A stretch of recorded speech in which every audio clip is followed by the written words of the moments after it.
Hi, it's Avery Home Decor. First, I want to say thanks for looking at the last video.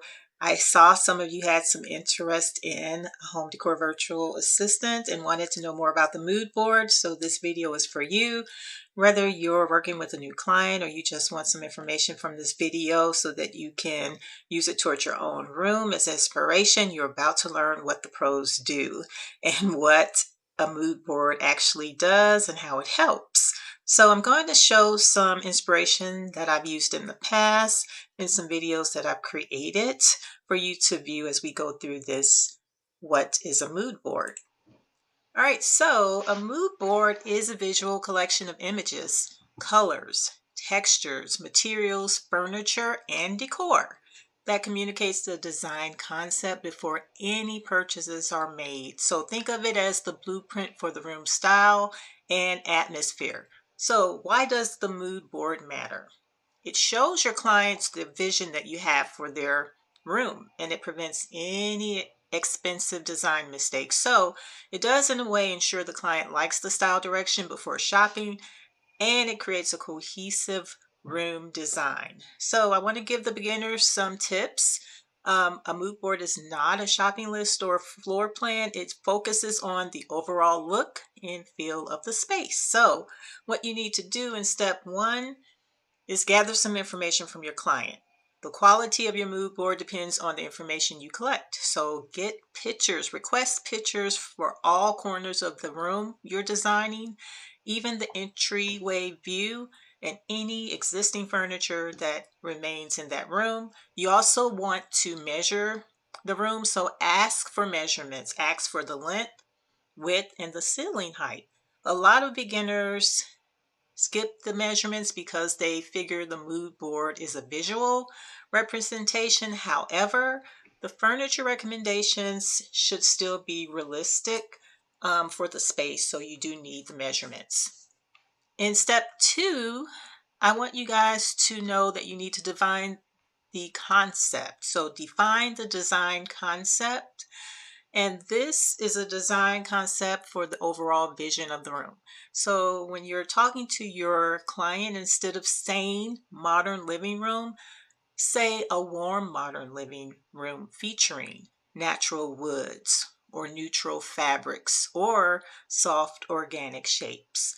Now, the reason you want a concept statement is because it helps you prevent something called a design drift. This is something that happens when you start to add random items that don't really fit the original vision, so it's very helpful. In step three, we need to understand our design styles, kind of something I mentioned in our first video. So before you create any mood boards, you do need to learn common design styles. I'll go over them really quickly with you here. When it comes to modern characteristics, we're talking about clean lines, minimal decoration, neutral colors, functional furniture. For contemporary, the characteristics, are current design trends, soft curves, and mixed materials. So as a beginner, some people get this confused. So just note that modern and contemporary are not the same thing. Modern refers to specific design movement, while contemporary refers to what's popular currently. Scandinavian characteristics are light wood, white walls, cozy textiles, and minimal clutter. And our famous farmhouse, those characteristics are rustic wood, comfortable furnishings, and vintage-inspired accents.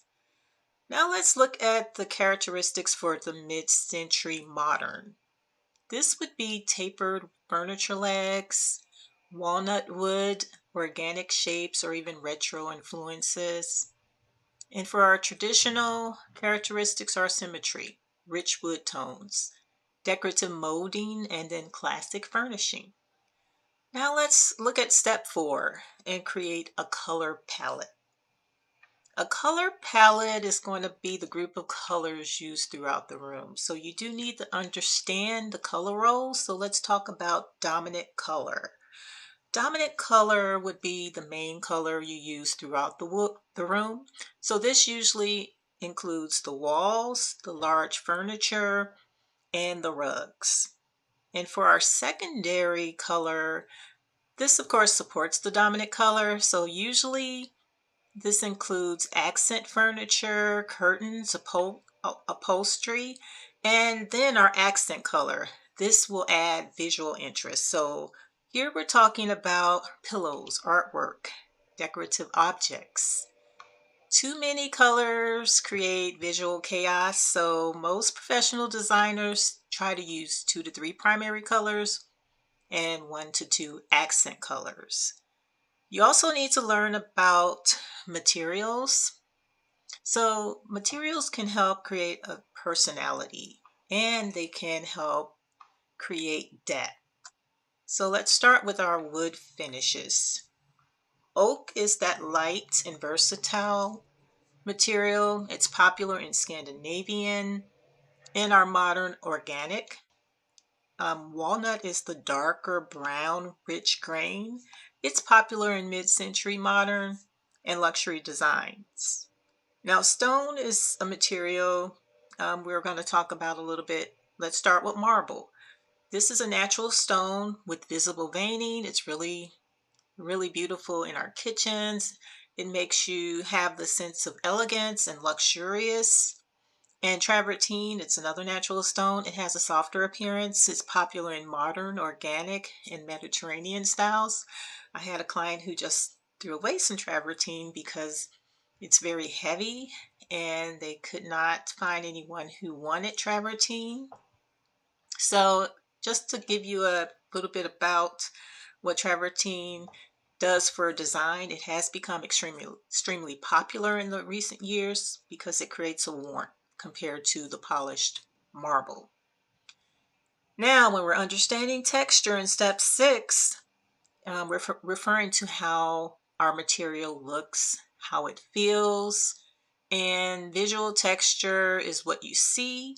So some examples would still be the wood graining as well as the stone veining and tile. Now, the physical texture is, of course, texture you can touch. And some examples would be linen, wool, and velvet. So we're going to talk a little bit about those. So rooms often feel flat when every surface has the same texture. So mixing those textures create depth and it creates interest. So in step 7, let's learn about some common fabric types. And here we're talking about linen first, of course, because linen feels natural and relaxed and casual, right? And it's common in our coastal Scandinavian, in our organic designs. Boucle is one that you may or may not have heard of, but it's a looped fabric. It has a soft, nubby texture. It's really common in modern interiors and luxury interiors. So boucle, it's really become popular because it adds that texture while remaining neutral. And velvet, which you may not can see in these curtains, velvet feels a little rich and elegant and luxurious, and it's really common in glam and traditional designs. Now in step 8, we need to make sure we pay attention to selecting furniture direction because we need to choose furniture that matches the concept. A beginner mistake is selecting furniture because it's attractive individually, but professionally, we designers ask the question, does this furniture support the overall design of the room? Now, understanding furniture shapes is important because when we are looking at angular furniture characteristics, we are looking at straight lines, sharp corners. It creates a structured appearance that has a modern feel. But we do have curved furniture, and the characteristics, of course, are rounded edges with softer silhouettes. It creates comfort and flow. And as a beginner, you can combine angular and curved pieces. That's not a problem. So in step 9, let's understand something called scale and proportion. And then we're going to do a part 2 because I don't want this video to get too long.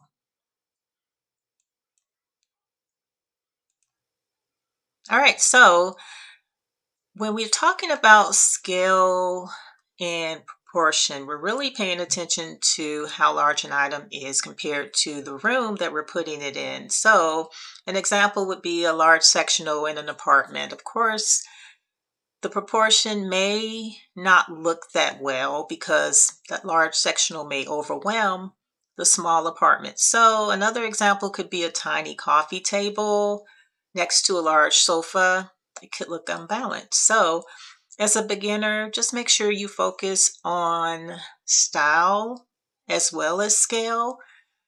Even beautiful furniture can look wrong if it's not appropriately sized. And here we're going to stop because I don't want to go too long with this video. So look out for part 2 and we'll continue with our mood board. And I look forward to definitely creating something special for you. So until then, have a great day.